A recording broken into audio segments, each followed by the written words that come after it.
عزیزان من 25واں بند جواب شکوہ۔ عہد نو برق ہے آتش زن ہر خرمن ہے، ایمن اس سے کوئی صحرا نہ کوئی گلشن ہے۔ اس نئی آگ کا اقوام کہن ایندھن ہے، ملت ختم رسول شعلہ و پیراہن ہے۔ آج بھی ہو براہیم کا ایماں پیدا، آگ کر سکتی ہے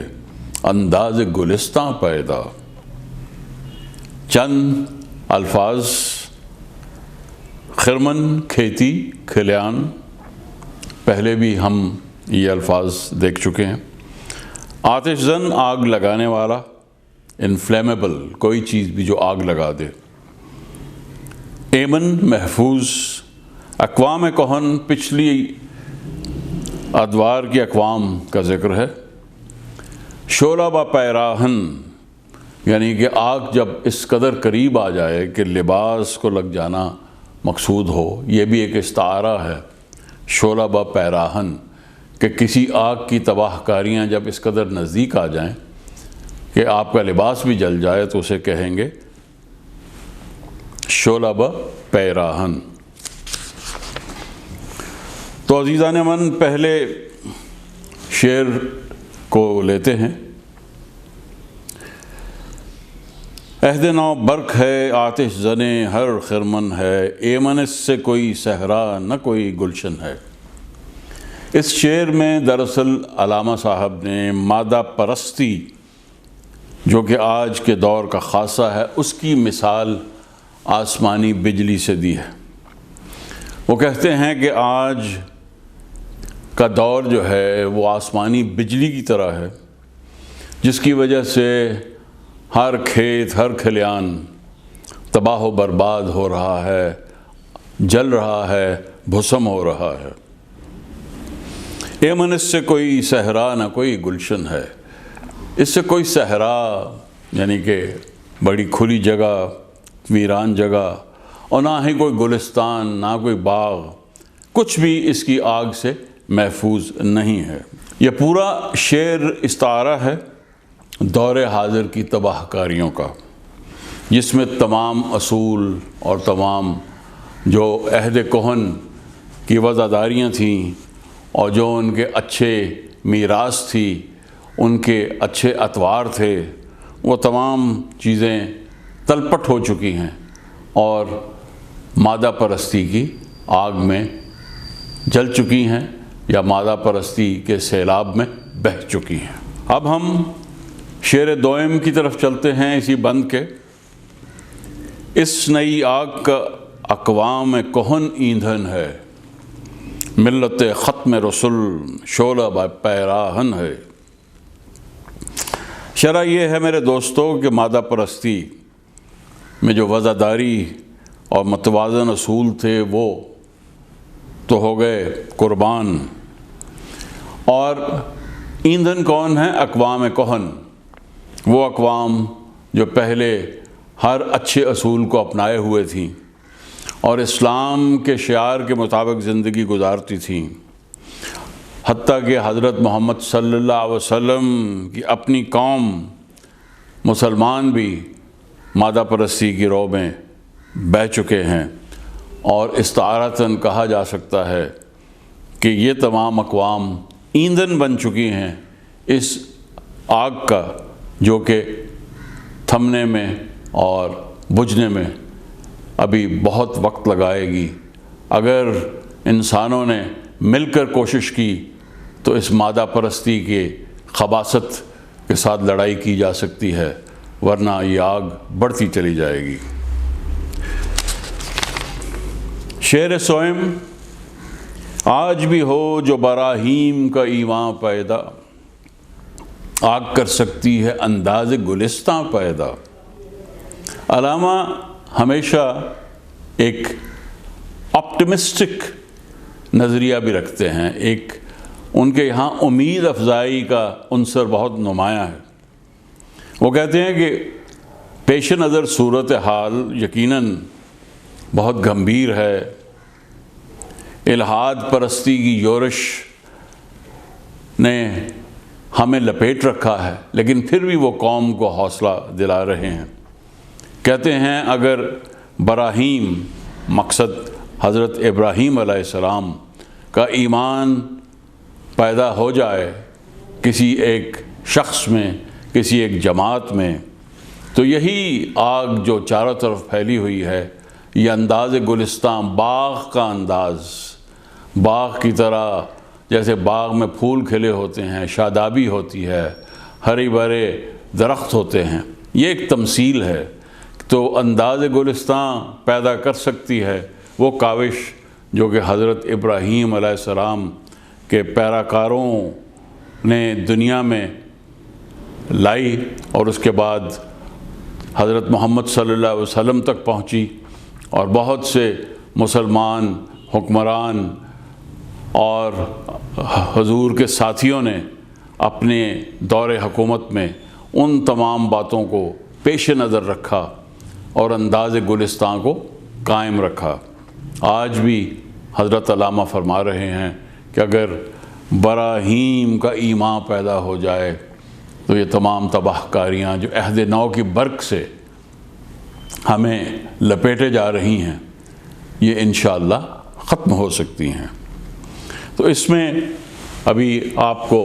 صاف ظاہر ہو گیا ہوگا کہ علامہ نے ایک تباہ کاری کی طرف اشارہ کیا ہے، وہ ہے مادہ پرستی کی تباہ کاری، لیکن ساتھ ہی انہوں نے ہمیں یہ بھی امید دلائی ہے کہ اگر ہم میں سے کوئی ایسے ایمان والے لوگ پیدا ہوں جو کہ قرآن اور رسول اللہ اور حضرت ابراہیم کی سنت کو تازہ کرنے کے لیے تیار ہیں، تو اس آگ پر قابو پایا جا سکتا ہے۔ ہم آگے چلتے ہیں 26ویں بند کی طرف۔ علامہ فرماتے ہیں دیکھ کر رنگ چمن ہو نہ پریشان مالی، کوکب غنچہ سے شاخیں ہیں چمکنے والی، خس و خاشاک سے ہوتا ہے گلستان خالی،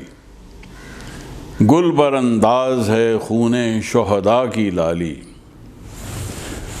رنگ گردوں کو ذرا دیکھ تو انابی ہے، یہ نکلتے ہوئے سورج کی افق تابی ہے۔ لغات پر نظر ڈالتے ہیں۔ کوکب غنچہ، کوکب ستارے کو کہتے ہیں، غنچہ کلی کو کہتے ہیں۔ تو علامہ نے ایک تمثیل باندھی ہے کہ کلی کو ستارے کی تشبیہ دی ہے۔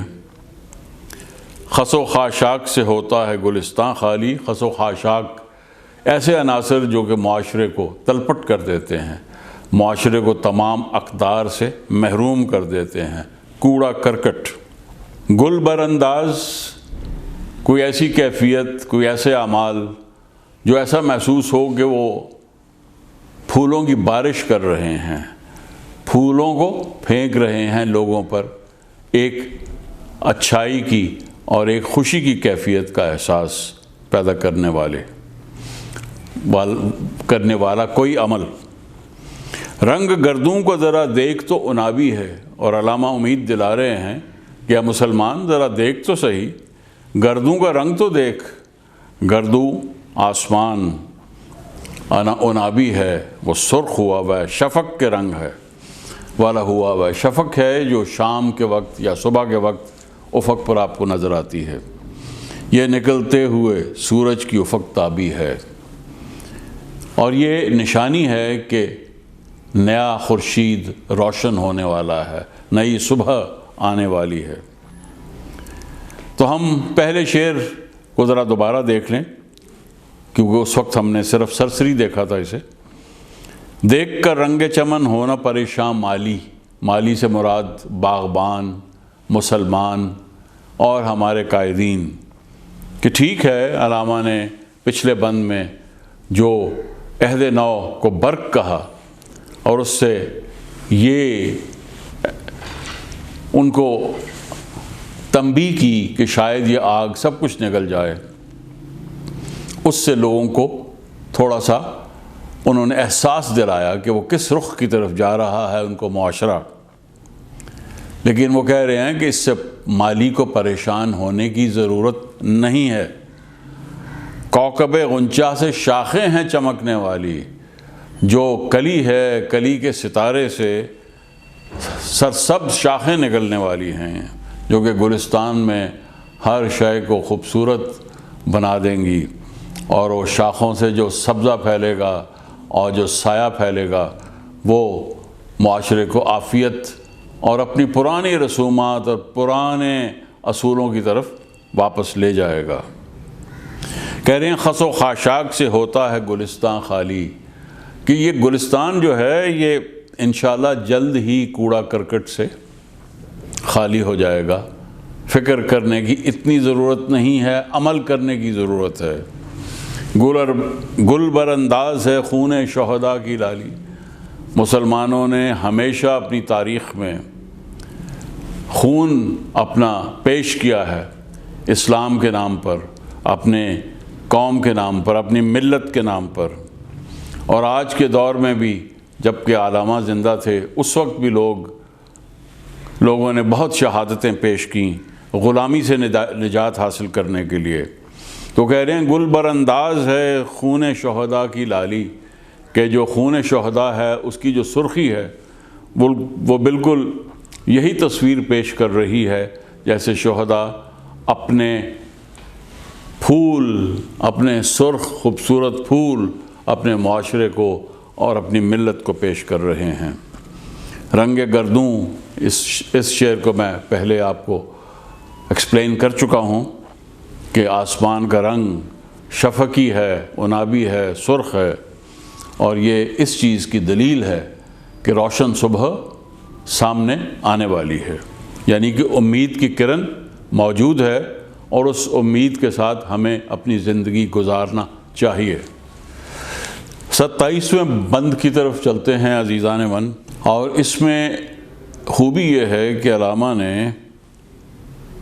جو اقوام عالم ہیں ان کی کیٹیگرائزیشن کی ہے تاریخ کے اعتبار سے اور ان کی دینی محاصل کے اعتبار سے۔ ہم چل کے دیکھتے ہیں کہ وہ کیٹیگرائزیشن، وہ درجہ بندی کیا ہے۔ فرماتے ہیں علامہ کہ امتیں گلشن ہستی میں ثمر چیدہ بھی ہیں اور محروم ثمر بھی ہیں، خزاں دیدہ بھی ہیں۔ سینکڑوں نخل ہیں کاہیدہ بھی، بالیدہ بھی ہیں، سینکڑوں بطن چمن میں ابھی پوشیدہ بھی ہیں۔ نخل اسلام نمونہ ہے برو مندی کا، پھل ہے یہ سینکڑوں صدیوں کی چمن بندی کا۔ پہلا شعر، امتیں گلشن ہستی میں ثمر چیدہ بھی ہیں۔ ثمر چیدہ سے مراد میرے دوستو ہے کہ جن کو اپنی محنت کا ماحصل، یعنی کہ پھل، جو ان کا ریوارڈ ہے، جو ان کا انعام ہے، جو ان کا اکرام ہے، وہ حاصل ہو چکا ہے۔ انہوں نے اپنے تمام تر ملی مقاصد حاصل کر لیے ہیں، اور محروم ثمر بھی ہیں، خزاں دیدہ بھی ہیں، اور ایسی بھی ہیں جن کو کوئی ان کی محنت کا صلہ نہیں ملا، کیونکہ ان کی محنت میں ہی کمی تھی، ان کی نیت میں ہی کمی تھی، وہ کاہل تھیں، انہوں نے صحیح منصوبہ بندی نہیں کی۔ وہ محروم ثمر بھی ہیں، خزاں دیدہ بھی ہیں، اور کچھ ایسی ہیں کہ جو اس حد تک اپنے تمام اصولوں کو پامال کر چکی ہیں کہ ان کے یہاں کچھ بھی حاصل ہونے کے لائق نہیں رہا، اور ایسی تمام اقوام جو غلط رستوں پر چل نکلتی ہیں وہ ہمیشہ کے لیے خزاں دیدہ، ان کے یہاں پر ایک مستقل خزاں کا ماحول رہتا ہے۔ آگے چل کے اگلے شعر میں علامہ فرماتے ہیں سینکڑوں نخل ہیں کاہیدہ بھی، بالیدہ بھی ہیں۔ دنیا میں نخل کہتے ہیں درخت کو، خصوصیت سے کھجور کے درخت کو کہتے ہیں۔ چاروں طرف یہ درخت پھیلے ہوئے ہیں اللہ کی وسیع زمین پر، جن کو دیکھتے ہیں آپ کے مختلف کیفیات سے گزر رہے ہیں۔ کچھ ان میں کاہیدہ بھی ہیں، یعنی کہ مرجھا چکے ہوئے،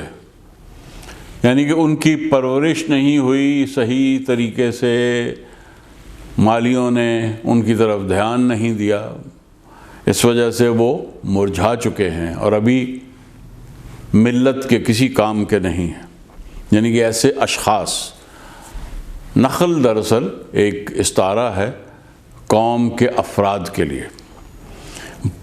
کاہیدہ بھی بالیدہ بھی ہیں، لیکن ان میں سے کچھ ایسے ہیں جن کی صحیح تربیت ہوئی، پرورش ہوئی، ان کا خیال کیا گیا، ان کو صحیح راستے پر، صحیح اصولوں پر چلایا گیا، تو وہ بالیدہ بھی ہیں، ان کو وہ سرسبز ہیں۔ سرسبز سے مراد کہ وہ اپنے تمام مقاصد عرفہ، اعلیٰ اور عرفہ مقاصد بھی حاصل کر چکے ہیں۔ سینکڑوں بطن چمن میں ابھی پوشیدہ بھی ہیں، اور بہت سی ایسی ہیں کہ جو ابھی زمین سے اوپر سامنے نظر تو نہیں آئے، یعنی کہ ایسے لوگ، ایسے افراد جو ابھی چھوٹے ہیں، جو ابھی نوزائیدہ ہیں، جو ابھی بچے ہیں، لیکن ان میں ایک صلاحیت موجود ہے، کیونکہ اللہ تعالیٰ ہر شخص کو اس دنیا میں صلاحیت سے نواز کر بھیجتے ہیں۔ کوئی شخص بھی دنیا میں ایسا نہیں آتا جس کے پاس ذہنی اور قلبی صلاحیت موجود نہ ہو۔ اللہ تعالیٰ واضح طور پر قرآن کریم میں ایک سے زیادہ دفعہ فرماتے ہیں کہ اللہ تعالیٰ نے اپنی روح ہر انسان میں پھونکی ہے، تو روح سے مراد وہ قابلیت ہے، وہ صلاحیت ہے، وہ توانائی کا وہ چھوٹا سا ذرہ، وہ شمع ہے جو اللہ تعالیٰ کی توانائی کا ایک حصہ ہے۔ تو اس وجہ سے سینکڑوں بطن چمن میں ابھی پوشیدہ بھی ہیں۔ وہ کہہ رہے ہیں بطن چمن، چمن کا پیٹ، یعنی کہ ابھی چمن میں ایسے لوگ، بچے، نوزائیدہ، چھوٹے چھوٹے، چند ایسے لوگ جو بھاگے پھرتے ہیں آپ کے ارد گرد، ان میں صلاحیتیں ہیں، اور یہ ملت کا بہت بڑا فریضہ ہے کہ ایسے لوگوں کی پہچان کر کے ان کو صحیح منزل مقصود تک پہنچانے کی تربیت دیں۔ نخل اسلام نمونہ ہے برآمدی کا۔ ابھی علامہ کہتے ہیں یہ تمام مختلف جو کیٹیگرائزیشن یا درجہ بندی میں نے آپ کو بتلائی ہے، یہ نخل اسلام کی طرف اگر آپ دیکھیں، اسلام نے جو درخت لگایا تو وہ ایک نمونہ ہے برآمدی کا، جہاں پر کہ تمام تر ثمر اور تمام تر انعام و اکرام اور مقاصد حاصل ہوئے، اس کا نمونہ پیش کرتا ہے دین اسلام اور وہ معاشرہ جو اسلام کی اقدار پر قائم کیا گیا۔ پھل ہے یہ سینکڑوں صدیوں کی چمن بندی کا، اور یہ میرے دوستوں کو آسانی سے حاصل نہیں ہو جاتی یہ کیفیت۔ اس میں سینکڑوں صدیاں لگ گئیں اسلام کے معاشرے کو ان کی تعمیر کرتے ہوئے، وہ تمام تر جو شعار اپناتے ہوئے جو قرآن کریم کی فرمودات کے عین مطابق ہوں، اور رسول اللہ صلی اللہ علیہ وسلم اور اس سے پہلے دوسرے انبیاء کی مثالوں کو سامنے رکھ کے جو معاشرہ ترتیب دیا گیا ہو، تو اس میں وہ تمام محاصل حاصل ہو جاتے ہیں جن کی کوئی معاشرہ بھی خواہش کر سکتا ہے۔ پھل ہے یہ سینکڑوں صدیوں کی چمن بندی کا۔ چمن بندی ترتیب، تنظیم، اس کی پرورش چمن کی، یہ تمام مراحل چمن بندی کہلاتے ہیں۔ عزیزان من، 28واں بند جواب شکوہ، یہ بہت ہی ایک خوبصورت بند ہے جس میں علامہ اقبال نے ایک انتہائی نازک اور انتہائی اہم مسئلے پر اپنے نظریے کو پیش کیا۔ کہتے ہیں پاک ہے گرد وطن سے سر داماں تیرا، تو وہ یوسف ہے کہ ہر مصر ہے کنعاں تیرا، قافلہ ہو نہ سکے گا کبھی ویراں تیرا، غیر یک بانگ درا کچھ نہیں ساماں تیرا۔ آگے پھر فارسی کا شعر ہے آخر پہ، نخل شمع استی و در شعلہ دود ریشہ تو، عاقبت سوز بود سایہ اندیشہ تو۔ پہلا شعر لیتے ہیں جو ہے پاک ہے گرد وطن سے سر داماں تیرا، تو وہ یوسف ہے کہ ہر مصر ہے کنعاں تیرا۔ علامہ کہتے ہیں کہ وطن کی گرد سے تو دامن پاک اور پاکیزہ ہی رہتا ہے۔ اگر وطن کی پرورش اور اس کی اٹھان دین کے اصولوں پر ہو تو وطن کی گرد سے ہمیشہ انسان کا پیراہن اور اس کا دامن صاف ستھرا رہتا ہے۔ تو وہ یوسف ہے کہ ہر مصر ہے کنعان تیرا۔ کہتے ہیں حضرت یوسف سے ان کو مثال بنا کر کہ پیدا تو یوسف تو کنعان میں ہوا، تیرا وطن وہ تھا جس سے تم نے اپنے والد کی تربیت سے پاکیزگی اختیار کی اور تیرا سر داماں پاک تھا، لیکن جو کچھ تم نے اپنی عقل و دانش اور خرد مندی سے مصر میں جا کر حاصل کیا تو مصر بھی تیری موجودگی سے اور تیرے انتظام سے اور تیرے انسانی خدمت سے اسی طرح پاک ہو گیا جیسے کہ کنعان تیری جائے پیدائش تھی۔ جتنی پاک وہ ارض مقدس تھی اسی طرح مصر بھی تو نے اس کو وہی پاکیزگی عطا کر دی۔ میرے دوستو، دراصل اس کے پیچھے ایک مزید بحث درکار ہے، اور وہ یہ ہے کہ ہمارے یہاں آج کے دور میں اور کئی صدیوں سے قوموں کو اکثر ان کی تخصیص یا ان کی شناخت ہوتی ہے نسل کی بنیاد پر، علاقے کی بنیاد پر، لسانی بنیاد پر، لیکن اسلام میں اس کا کوئی تصور نہیں ہے۔ اسلام میں اللہ تعالیٰ کی یہ زمین ہے، آپ کہیں بھی پیدا ہوں آپ ایک ہی ملت ہوں گے اگر آپ کا ایمان یکساں ہے، اگر آپ اللہ تعالیٰ کی وحدانیت میں، اگر آپ فلسفہ توحید میں آپ کا ایمان ہے، اگر آپ قرآن کے فرمودات اور اس سے پہلے جو الہامی کتابیں اللہ تعالیٰ نے نازل کی ان کے مطابق اپنی زندگی گزار رہے ہیں تو آپ ایک ملت کی شکل اختیار کر لیتے ہیں۔ اور یہ جو قومیتیں ہیں نسل کی بنیاد پر، علاقے کی بنیاد پر، خطہ زمین کی بنیاد پر، وہ بے معنی ہو جاتی ہیں۔ تو قوم اور ملت کا تصور اسلام نے پیش کیا۔ اللہ تعالیٰ نے انسان کو سکھایا کہ یہ تمام دنیا اور اسی طرح پوری کائنات تو اللہ کی ملکیت ہے، اس میں کسی جگہ پر بھی تو جائے گا تو اللہ کی ملکیت میں موجود ہے، لیکن اگر تو اللہ کے بتائے ہوئے اصولوں، قوانین، ایمان، شعار کے اوپر گامزن ہوگا تو اس صورت میں تم ایک ملت سے تعلق رکھو گے، اس صورت میں تمہارا تعلق ایک مخصوص ملت سے ہوگا، خواہ لسانی طور پہ، علاقائی طور پہ، قوم کے حوالے سے تم مختلف نام کیوں نہ رکھتے ہو، مختلف قسم کے تمہارے اٹھان کیوں نہ ہو، اس سے فرق نہیں پڑتا۔ ایمان بنیاد ہے ملت بننے کے لیے، اور یہ باقی جتنی شناختیں ہیں جو انسان نے بنا رکھی ہیں وہ بے معنی ہیں۔ یہ تھا پہلا شعر، اور اس میں علامہ نے حضرت یوسف کی سوانح حیات سے مثال دے کر ثابت کیا ہے کہ اگر یوسف کے لیے کنعان اس کا وطن تھا، وہ پاک تھا، تو اسی طرح جب اس نے جا کر مصر میں اپنے جھنڈے گاڑے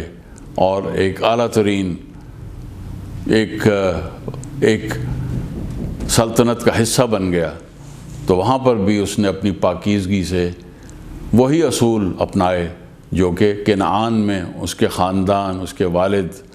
اور اس کے تمام دوسرے ساتھیوں نے اپنا رکھے تھے۔ آگے چلتے ہیں، ابھی اگلا شعر اس کو بھی دیکھ لیتے ہیں، اور وہ بھی حضرت یوسف کے حوالے سے ہی علامہ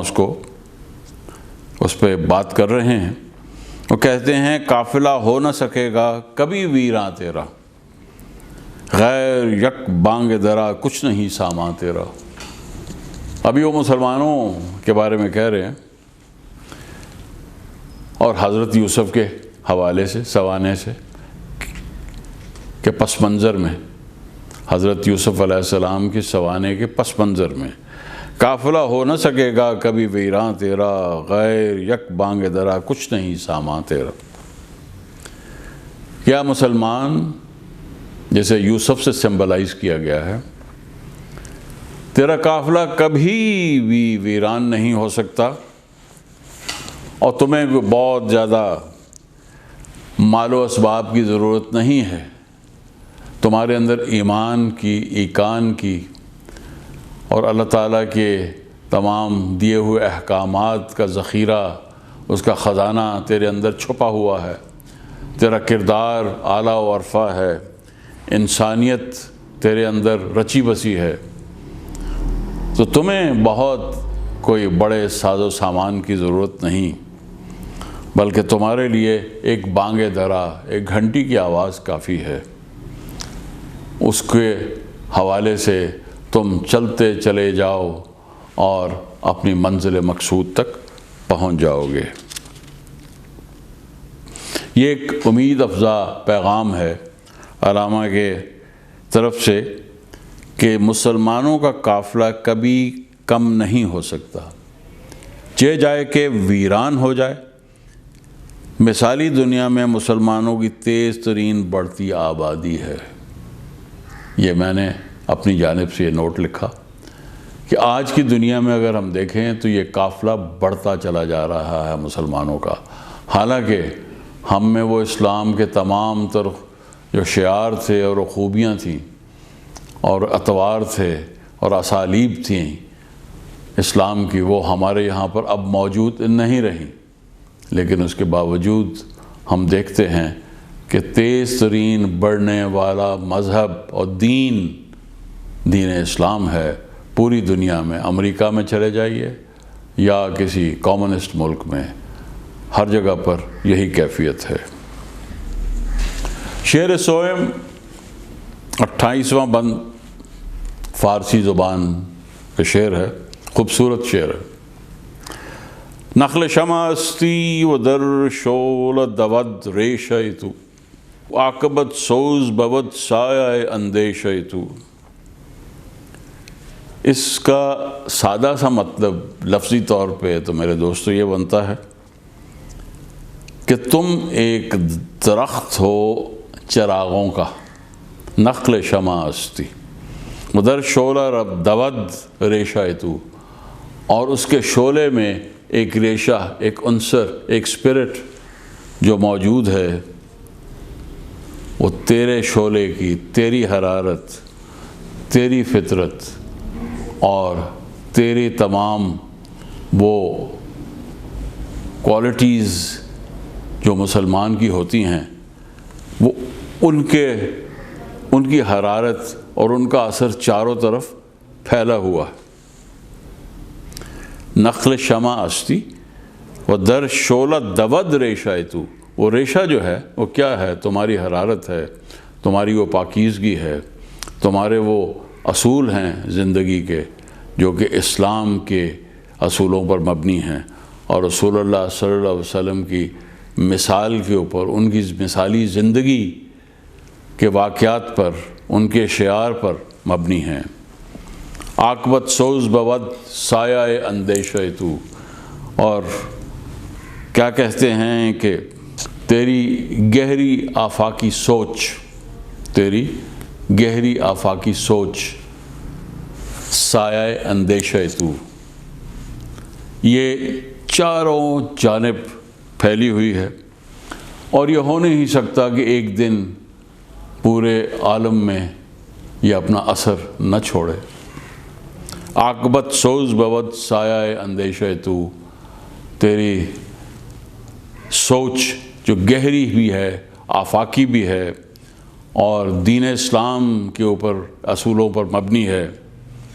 وہ یقیناً اپنا اثر پورے عالم کے اوپر چھوڑے گی، اور تیری سوچ چونکہ بے پرواہ ہے اس لیے اس کا اثر زیادہ ہوگا۔ اپنے کسی مادی نتائج سے وہ بے پرواہ ہے، کوئی ذاتی اغراض و مقاصد سے وہ قطعاً لا تعلق ہے، اور صرف ایک منبع ہے خدائے ذوالجلال کی ودیعت کردہ حکمت پر مبنی ہے۔ اس میں اس فلسفیانہ شعر میں 3 نکات ہیں جو میں نے ڈھونڈے ہیں۔ اس فلسفیانہ شعر کے ذریعے علامہ نے مسلمانوں کو ان کے اندر موجزن ایمان کی کیفیت اور اس کے ممکنہ اثر و رسوخ کے متعلق آگاہ کیا، جس سے اپنی خودی کو تقویت پہنچائی جا سکے، اور مسلمان جب اپنی خودی کی تعمیر کرتے ہیں تو اسی کیفیت جو ان کے اندر ایمان کی کیفیت موجزن ہے، اسی کی بنیاد پر اپنی خودی کی تعمیر کرتے ہیں۔ مسلمانوں کو ترغیب دی جا رہی ہے کہ وہ اپنے اندر اس قوت کو پہلے جانچیں، اس کے بعد اس کی مزید تعمیر کریں، اور پھر انسانیت کی رہنمائی، نشو و نما اور تربیت کے لیے بروئے کار لاتے ہوئے اپنے چراغوں کی روشنی سے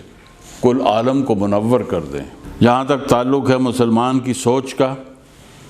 اس کے فلسفیانہ مضمرات کو سمجھنا انتہائی ضروری ہے۔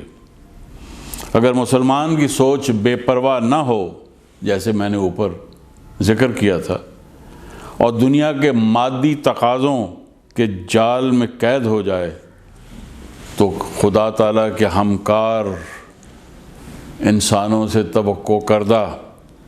نتائج حاصل نہ ہو پائیں گے۔ Reconstruction of religious thought in Islam میں علامہ اقبال نے فرمایا ہے کہ جو شخص اور جو انسان اپنی خودی کی، اپنی شخصیت کی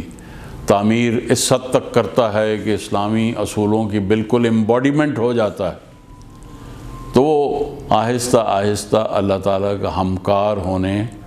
کے قریب ہو جاتا ہے، اور جب ہمکار ہو جائے تو اس کے بعد یہ اعزاز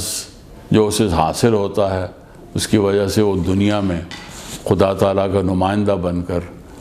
کیا کچھ نہیں کر پاتا۔ سو مسلمانوں کے اغراض و مقاصد اگر کوئی ہیں تو وہ ذاتی نہیں ہیں، بلکہ یہ ہیں کہ خود اپنی خودی کی تعمیر کریں اس اعلیٰ و عرفہ مقام تک کہ اللہ تعالیٰ کے ہمکار بن سکے۔ عزیزان من، ابھی آگے بڑھتے ہیں۔ 29واں بند ہے جواب شکوہ کا۔ تو نہ مٹ جائے گا ایران کے مٹ جانے سے، نشہ میں کو تعلق نہیں پیمانے سے، ہے یہاں یورش تاتار کے افسانے سے، پاسباں مل گئے کعبے کو صنم خانے سے، کشتی حق کا زمانے میں سہارا تو ہے، عصر نو رات ہے دھندلا سا ستارہ تو ہے۔ چند الفاظ میں آپ کو بتا دوں۔ یورش تاتاری منگول لوگ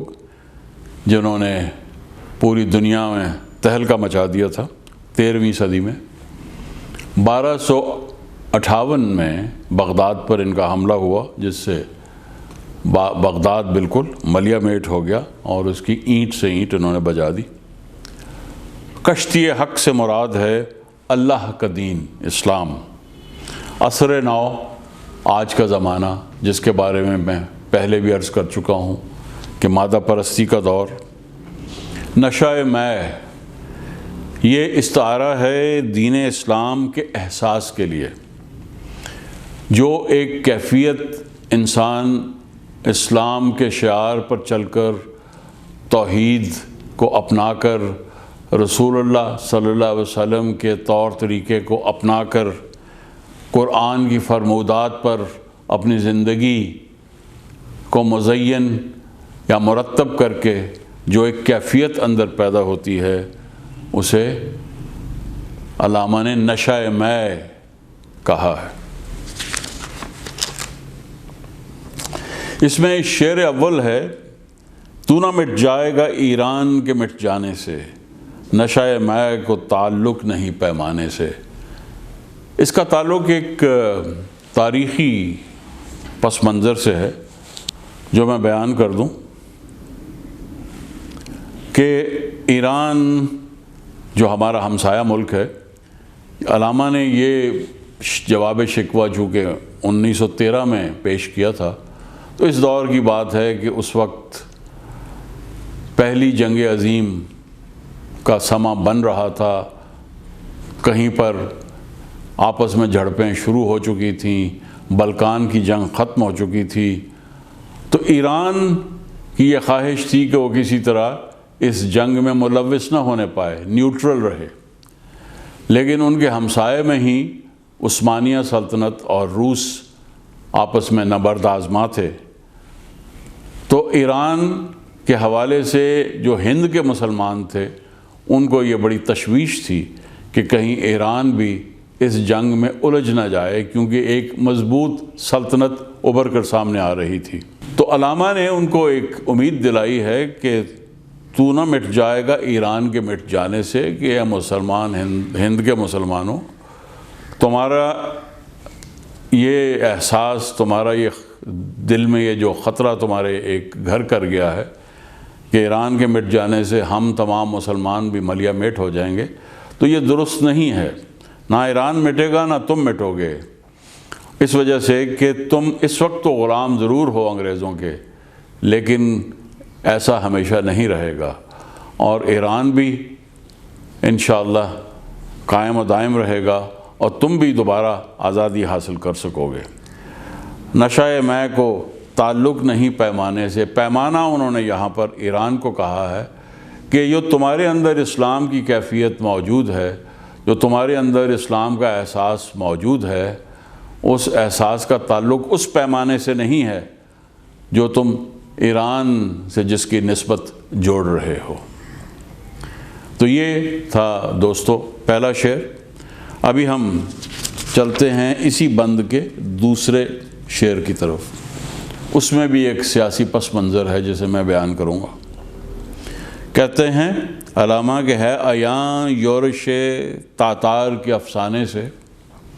پاسباں مل گئے کعبے کو صنم خانے سے۔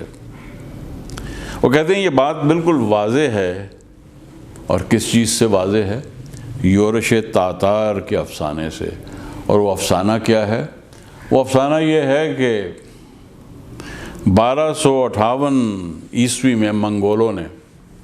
ہلاکو خان کی زیر قیادت بغداد پر حملہ کیا، جس کا ذکر میں نے پچھلے شعر میں بھی کیا تھا، اور بغداد کو بالکل تباہ و برباد کر دیا۔ بغداد اس وقت عالم اسلام میں ایک علم و فن کا گہوارہ سمجھا جاتا تھا۔ وہ گہوارہ اس کی تمام لائبریریاں، اس کے مدرسوں، اس کی یونیورسٹیوں کو بالکل آتش کے نظر کر دیا، اور علماء کو قتل کر دیا، وغیرہ وغیرہ۔ جو بھی تباہ کاریاں منگول جدھر بھی حملہ کرتے تھے، وہی تباہ کاریاں بغداد کے حصے میں بھی آئیں۔ لیکن پاسباں مل گئے کعبے کو صنم خانے سے۔ تو کعبے کو صنم خانے سے پاسباں کیسے ملے؟ صنم خانہ کہتے ہیں بت کدے کو، اور کعبہ آپ جانتے ہیں ہمارے توحید کا سمبل، اللہ تعالیٰ کا بیت اللہ مکہ میں۔ وہ ایسے کہ بہت جلد 13ویں صدی بلکہ 14ویں صدی کے اوائل میں 1304 عیسوی میں غزان ایک منگول رولر تھا جو کہ وسطی ایشیائی، وہ مسلمان ہو گیا، اور آہستہ آہستہ اس نے جتنے نیسٹورینز اور بدھسٹ لوگ تھے اس کی سلطنت میں، ان کو زور زبردستی سے اس نے مسلمان کرنا شروع کر دیا۔ یہ تو اسلام کے شعار کے خلاف تھا، لیکن بہرحال منگول تھے، وہ خود مسلمان ہوا۔ اسی طرح برقع خان مسلمان ہوا جو ایک اور منگول تھا، اور آہستہ آہستہ جو چنگیز خان کی سلطنت جو بحرے اوقیانوس جاپان کے ساحل سے لے کر مشرقی یورپ تک پھیلی ہوئی تھی، 14ویں صدی سے لے کے 16ویں صدی کے اخیر تک، اس میں سے 4 خانیٹس جو تھیں، 4 جو اس کے بڑے بڑے حصے تھے خانیٹس کہلاتے تھے، ان خانیٹس میں سے 3 خانیٹس پوری طرح مسلمان ہو چکی تھیں۔ تو یہ ہے کرشمہ اسلام کا، ہمارے دین کا، کہ پاسباں مل گئے کعبے کو صنم خانے سے۔ یہ سب لوگ جو بت پرستی میں پہلے زندگی گزارتے تھے، آہستہ آہستہ وہ کعبے کے نگہبان بن گئے۔ اس شعر کا حاصل کیا ہے اور علامہ نے کس مقصد کے لیے اس شعر کو تخلیق کیا؟ علامہ کی منشا اور ان کی مسلمانوں کو یہی نصیحت ہے کہ وہ بین الاقوامی حالات سے قطع نظر اسلام کے استحکام میں خود کو مصروف رکھیں، اور یہی منشا ہے خدا تعالیٰ کی، اور یہی فریضہ ہے جو مسلمانوں کو سونپا گیا ہے۔ اس کا شعر سوئم 29ویں بند کا، کشتی حق کا زمانے میں سہارا تو ہے، عصر نو رات ہے دھندلا سا ستارہ تو ہے۔ علامہ مسلمانوں کو عمومی طور پر اور مسلمانان ہند کو خصوصی طور پر خطاب کرتے ہوئے فرما رہے ہیں کہ کشتی حق یعنی کہ اسلام کا دین، اس کا اس عصر نو میں، اس زمانے میں، آج کے دہر میں تو ہی سہارا ہے۔ کیونکہ علامہ جانتے تھے کہ بہت سے دوسرے علاقوں میں اسلام کوئی نئی شکلیں اختیار کر چکا ہے، فرقہ بندی بہت زیادہ پھیل چکی ہے، اور اسلام کی اسپرٹ صحیح معنوں میں جو اس کی روح ہے وہ ہند کے مسلمانوں میں اب بھی موجود ہے۔ تو انہوں نے کہا کہ کشتی حق کا زمانے میں سہارا تو ہے، عصر نو رات ہے دھندلا سا ستارہ تو ہے۔ اور عصر نو، یہ جو مادہ پرستی اور یہ جو صنعتی انقلاب اور یہ جو استعماریت، کلونیلزم کا نیا دور ہے، اس میں اگر کوئی دھندلا سا ستارہ ہے تو دین اسلام ہے۔ اور دین اسلام میں سب سے زیادہ جو لوگ اس وقت ملوث نہیں ہیں کسی جنگ میں، سوائے اندرونی جنگ کے جو انہوں نے انگریزوں کے خلاف جاری رکھی ہوئی ہے، غلامی سے نجات حاصل کرنے کے لیے، وہ اس وقت کسی بیرونی خطرے سے دوچار نہیں ہیں۔ تو ان کا یہ فریضہ ہے کہ وہ دین اسلام کی حفاظت کریں۔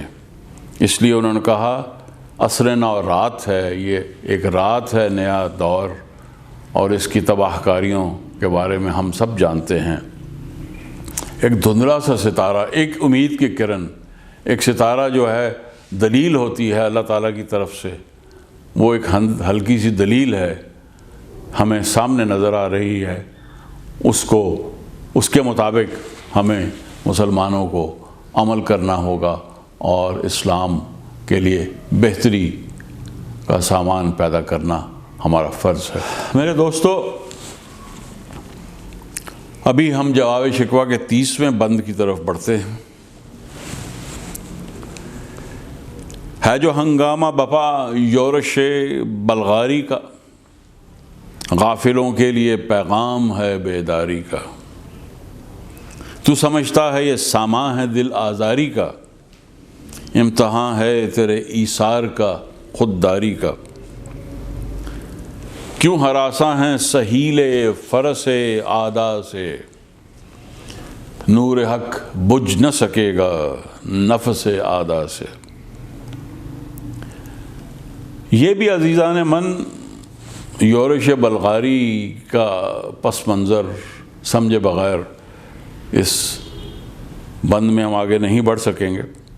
الفاظ تو سارے سادہ ہیں سوائے سہیل فرس آدھا۔ سہیل فرس آدھا یعنی کہ دشمنوں کے گھوڑوں کی ہنہناہٹ، اور نفس آدھا دشمنوں کی پھونکیں، اور نور حق تو آپ جانتے ہیں اسلام کے لیے استعارہ ہے جو بارہا علامہ استعمال فرماتے ہیں اپنی شاعری میں۔ تو پہلا شعر لیتے ہیں، ہے جو ہنگامہ بپا یورش بلغاری کا، غافلوں کے لیے پیغام ہے بیداری کا۔ تو یہ وہ دور ہے جب 1911 اور 1912 میں بلکان کی جنگ شروع ہو چکی تھی، اور جو بلکان کی ریاستیں تھیں جن میں بالکن سٹیٹس کہتے ہیں، اور وہ تمام تر ایسٹرن یورپ کی ریاستیں تھیں جنہوں نے مل کر سلطنت عثمانیہ، جو اس وقت تک سب سے زیادہ ڈومیننٹ سلطنت یا ملٹری پاور تھی اس علاقے کی، اس کے خلاف انہوں نے یہ جنگ شروع کی تھی۔ اور ظاہر ہے کہ اگر بہت سی ریاستیں یکجا ہو کر ایک ریاست پر حملہ کر دیں،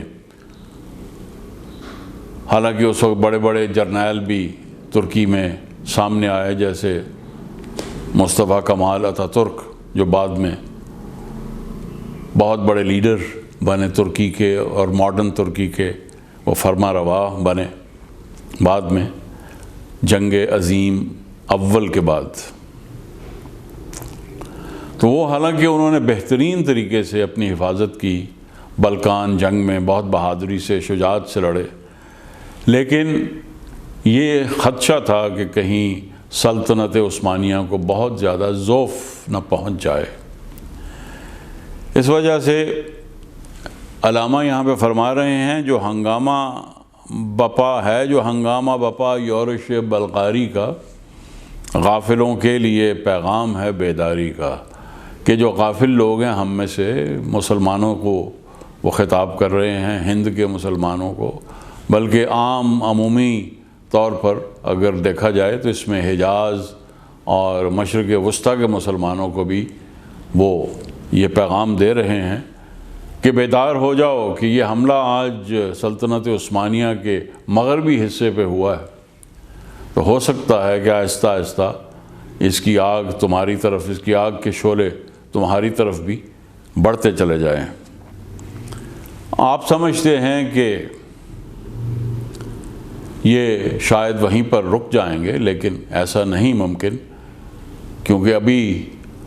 مشرقی استعماری قوتوں نے یہ ٹھان لی ہے کہ سلطنت عثمانیہ جو کہ قلعہ ہے اسلام کا، اس کو کسی طریقے سے ختم کیا جائے، اس کو کسی طریقے سے شکست دی جائے۔ اگلا شعر ہے، تو سمجھتا ہے یہ سامان ہے دل آزاری کا، امتحان ہے تیرے ایثار کا، خودداری کا۔ اے مسلمان، تو یہ سمجھتا ہے کہ بس یہ خبر تم تک پہنچی، تم پریشان ہو گئے، تمہارے دل بڑا آزردہ ہو گیا، غم کی خبر ہے، تو یہ بات یہیں پر ختم نہیں ہو جاتی۔ یہ میرے دوست، میرے مسلمان بھائی، یہ تمہارا امتحان ہے تیرے ایثار کا، تیرے قربانی کے جذبے کا، تیری خودداری کا، کہ تیرے اندر تیری خودی کس حد تک تعمیر ہو چکی ہے کہ تو اپنے بھائیوں کی مدد کے لیے ہند سے نکل کر اور اس جگہ پر جہاں جنگ ہو رہی ہے پہنچ کر ان کی مدد کرنا چاہتا ہے، ان کے شانہ بشانہ لڑنا چاہتا ہے۔ کیوں ہراساں ہے سہیل فرس اعدا سے، نور حق بجھ نہ سکے گا نفس اعدا سے۔ تم کیوں ڈر رہے ہو، کیوں ہراساں سہیل فرس اعدا سے، ہمارے دشمنوں کے گھوڑوں کی ہنہناہٹ سے۔ یعنی کہ یہ بھی ایک صوتی ایک تمثیل ہے کہ ان کے جو جنگ کی تیاریاں ہیں، جو ان کے حملے ہیں، یا ان کے جو ساز و سامان ہیں ان کے پاس، جو یورپی قوتوں نے ان کو دیے ہیں، ان سے تم کیوں ہراساں ہو؟ کیونکہ اسلام نور حق بجھ نہ سکے گا، اسلام تو کبھی، اس کی شمع تو کبھی گل نہیں ہو سکتی، اس کا نور تو کبھی ختم نہیں ہو سکتا۔ نفس اعدا سے، دشمنوں کی پھونکوں سے یہ چراغ بجھایا نہ جائے گا۔ اور نور حق اللہ تعالیٰ کی روشنی، اللہ نور السماوات والارض، اللہ کی روشنی تو پوری سماوات، پوری کائنات میں پھیلی ہے، اسے یہ عام بلکانی قوتیں کیسے گل کر سکتی ہیں؟ یہ تمہارے امتحان کا وقت ہے، اٹھو۔ اور آپ کو میں اچھی خبر یہ دینا چاہتا ہوں کہ مسلمانوں کے لشکر قائم ہوئے اور بہت سی مسلمانوں کی پلٹنیں جسے کہا جاتا ہے، وہ باقاعدہ انہوں نے سفر کیا اور جا کر اپنے ترک بھائیوں کے شانہ بشانہ لڑائی میں، جنگ میں حصہ لیا۔